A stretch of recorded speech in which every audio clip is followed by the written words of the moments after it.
But we begin this morning back in Britain, where the Queen's coffin has been lying in rest in Edinburgh, Scotland, since yesterday. Yeah, members of the public have been visiting St. Giles Cathedral in thousands to pay respect to the Queen before her coffin is flown down to London later today. Of course, this all comes as King Charles arrives in Northern Ireland for the next leg of his UK tour. NBC News senior international correspondent Keir Simmons has the latest. Hey Morgan, hey Stephen, good morning to you. The front pages of the British newspapers today with what must be the most moving moment so far here. That picture of the King and his siblings standing guard around the Queen's casket. The Daily Mail has the same picture, but its words, well, they say, silent vigil for a Queen and a mother. Through the night, they waited in line, a stream of people stretching along the Royal Mile, slowly and in dignified silence, filing past their Queen of Scots. The Queen's coffin draped in Scotland's standard, the Scottish crown placed upon it. It's very calm, it's very moving.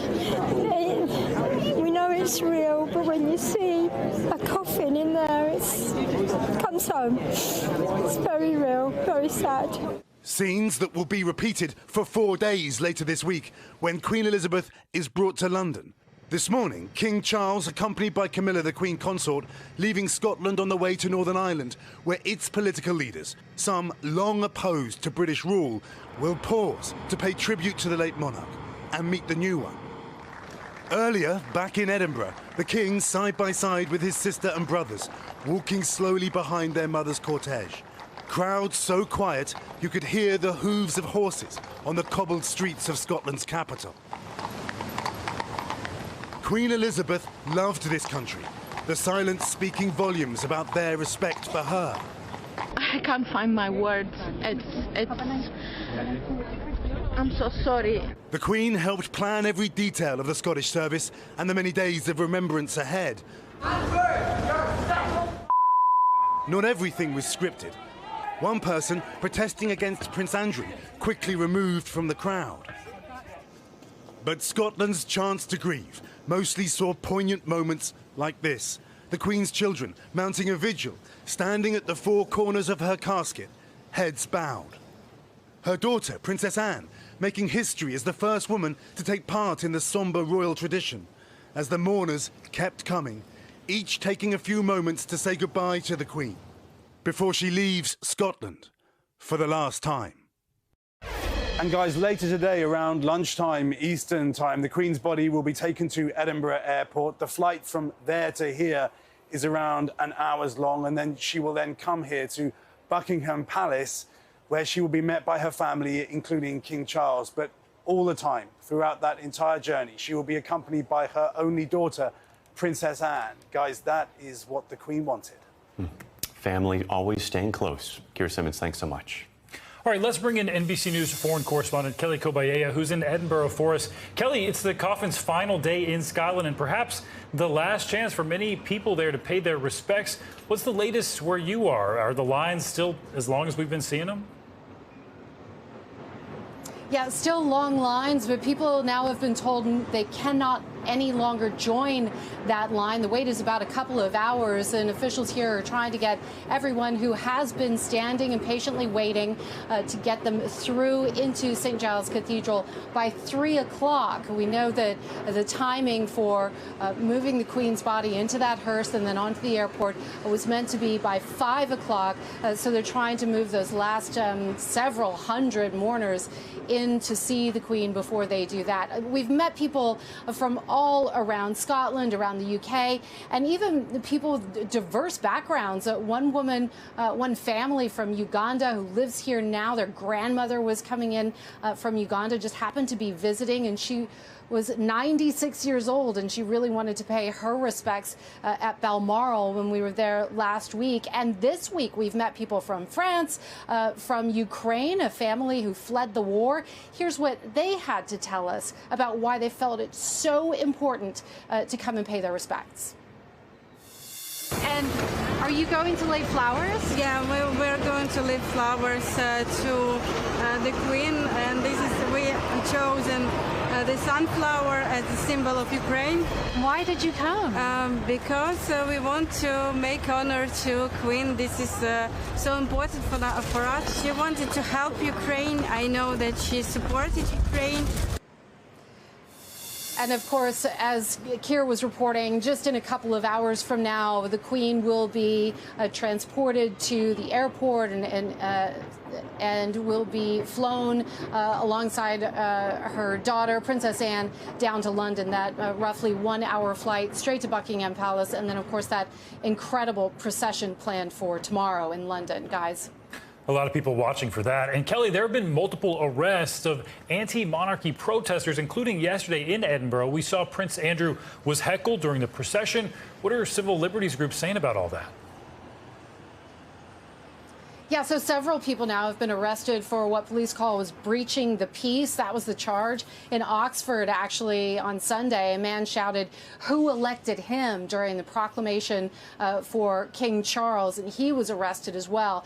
A UK advocacy group is saying that this is very disturbing. They're saying that it is worrying, saying that it's a fundamental right to protest in this country. A Labour MP also voicing their concern, saying that no one should be arrested for voicing what are called anti-Republican views here. So stay tuned to this one. There will be more to talk about here.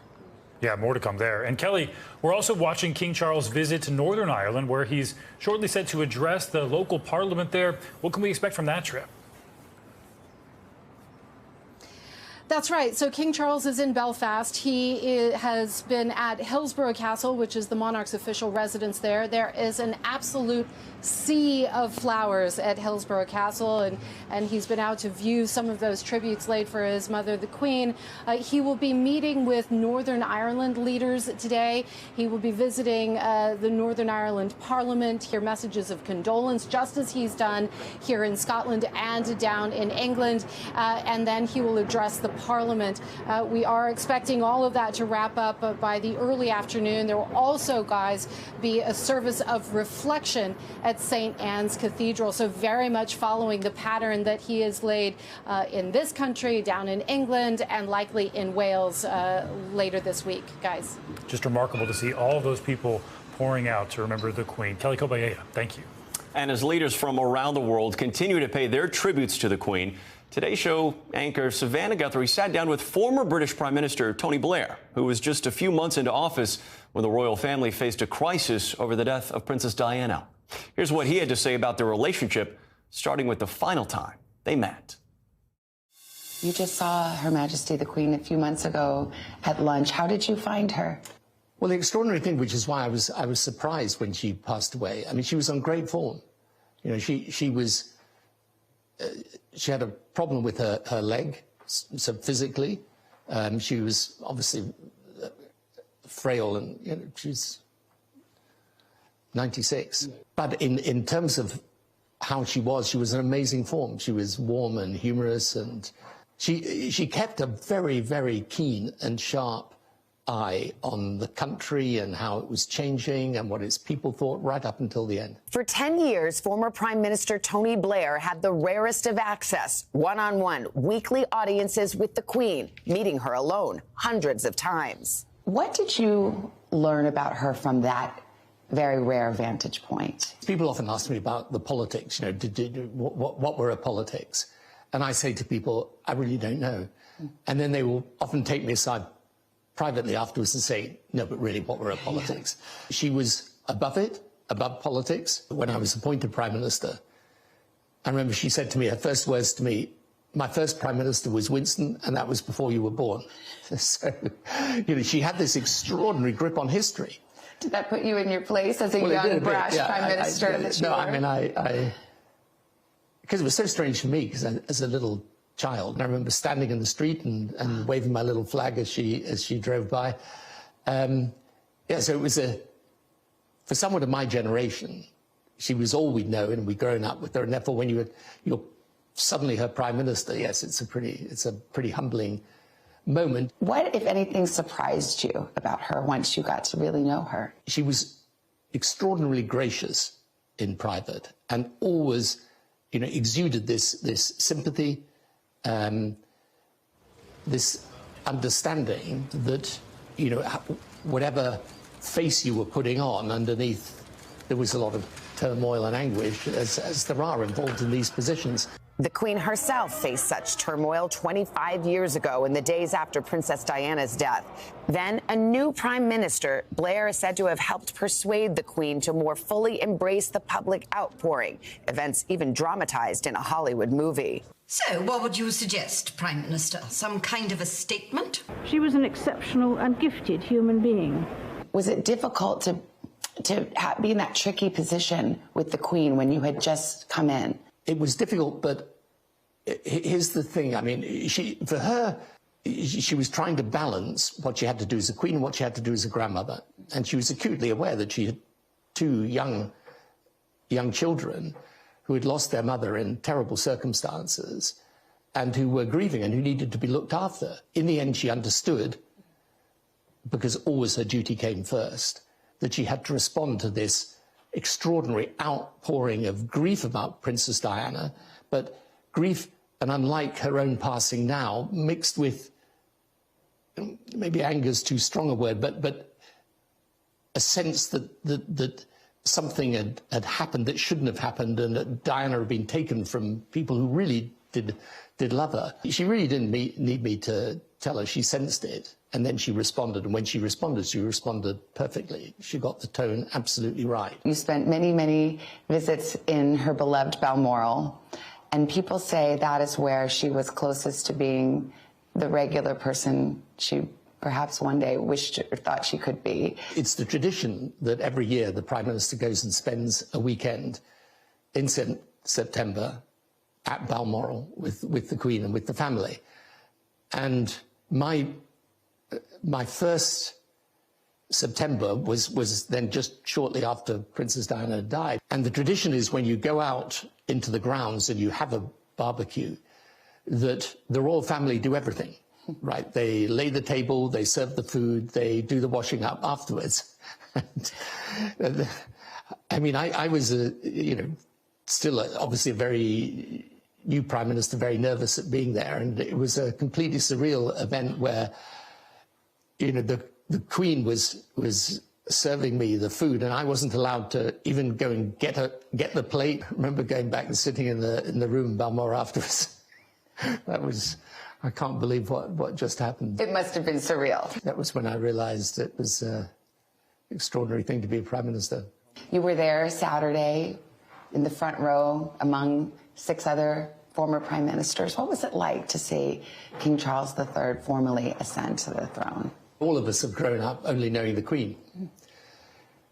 So a change of monarch is a huge thing for the country. It sort of gives you a sense of our, for us at least, our history, the long nature of our country's identity and traditions. Let's talk about King Charles. What kind of monarch do you think he will be? I think he'll be a great monarch. I think that he's a very caring person. He was way ahead of his time. He was talking about climate change when most people didn't even know what the word meant. So I think he's got all of that experience, and he's watched his mother, and he knows now he's in a different position. In our country, we have a phrase that presidents say: the State of the Union is strong. The state of the monarchy under King Charles, what would you say?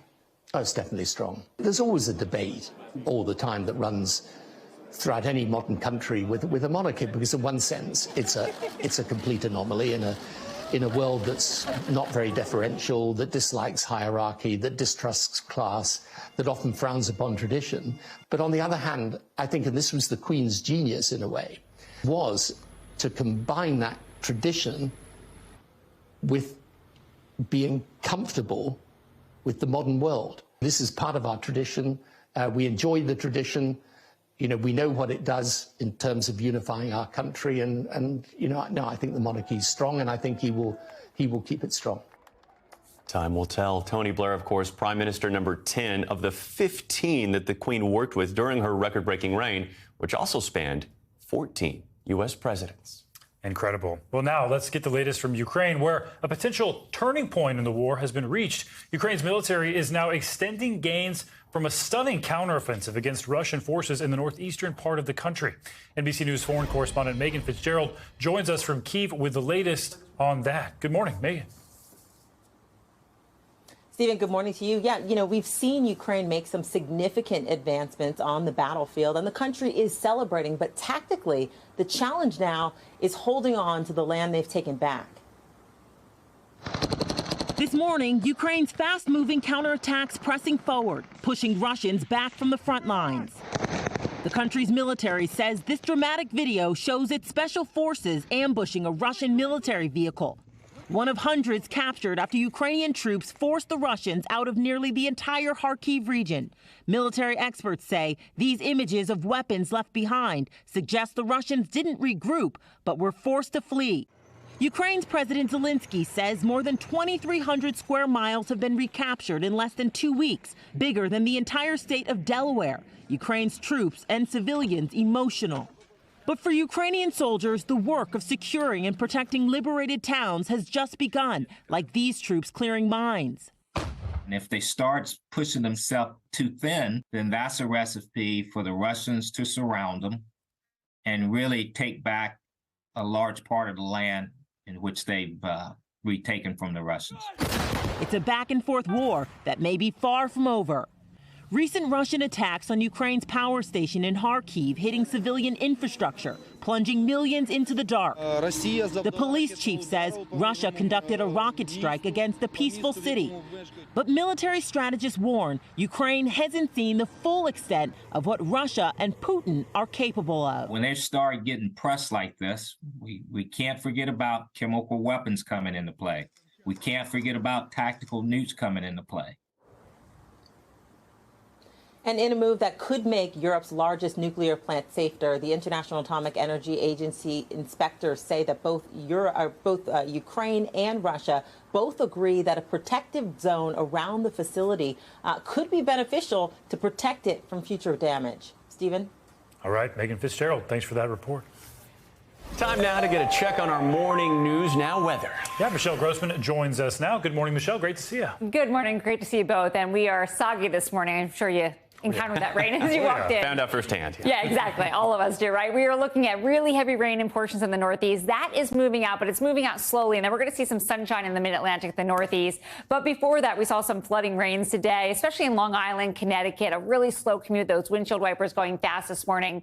Now, as we go throughout the afternoon, the cold fronts that's bringing the rain this morning is going to get hung up in New England. That's going to bring the chance for severe weather. Also, the tail end of this cold front is going to get hung up in Florida. That's going to bring the chance, especially this afternoon and evening, of some really gusty thunderstorms. In the middle of the country, we're heating up central and southern plains back into the 90s. And we're looking at flood watches throughout the Southwest. We were wet yesterday. We're looking at Utah, Nevada, Arizona, New Mexico looking at really heavy rain. So this is a setup for today. We have an area of low pressure right above the Great Lakes. We have that trailing cold front that's moving through some really humid air, and that's prompting the chance for some gusty thunderstorms. We're seeing that this morning, but then also seeing strong to severe weather later on this afternoon, especially in portions of New England. Winds could gust to 60 miles per hour. That could certainly cause some damage. Also, the chance of an isolated brief tornado, so brief spin up, but the threat is still there, and we're looking at the chance of some hail as well. The likeliest spot in eastern New York into portions of Vermont, also New Hampshire, also the western portions of Massachusetts. So Rutland, Albany, you are under the gun for some really severe strong storms later on this afternoon. Radar showing us where that heavy rain is falling right now. First, we have an area of low pressure that's bringing some rain to portions of the Great Lakes, and also some really heavy rain. That's where you see the brighter colors, especially orange, especially red throughout Connecticut, the eastern part of Long Island. We're seeing some really heavy rain now. That's also moving through portions of New Hampshire, Vermont, into the upstate parts of New York. And we're going to be watching that as we go throughout the day. So certainly within some of these thunderstorms, we could see a quick 2-3 inches. Those are the rainfall rates. But as we're heading towards this afternoon, generally 1, 2, 3 inches of rain. We also have a flood threat in the southwest, 6 million people impacted. Where you see the green here, that is a flood watch. That is through tomorrow morning. So it's not just today, but it's also tomorrow. That includes parts of Nevada, Arizona, Utah, also New Mexico. And we're looking at some heavy rain potentially, some really gusty thunderstorms, rounds of showers and storms later on this afternoon. The higher elevations, we could certainly see some flash flooding as well. Locally, 2 to 3 inches of rain. Where you see the yellows, the reds, the oranges, that is the likeliest spot for the higher amounts of rain. All right, temperatures. We're still a little cool in the Northeast, the Great Lakes, the Mid-Atlantic, especially today with those clouds, dreary conditions in place before we bring the sunshine back in spots later on this afternoon. But warming it up throughout the northern plains, temperatures into the 80s. Dodge City in the Central Plains, 95, 87 in Kansas City, and 86 degrees in Omaha.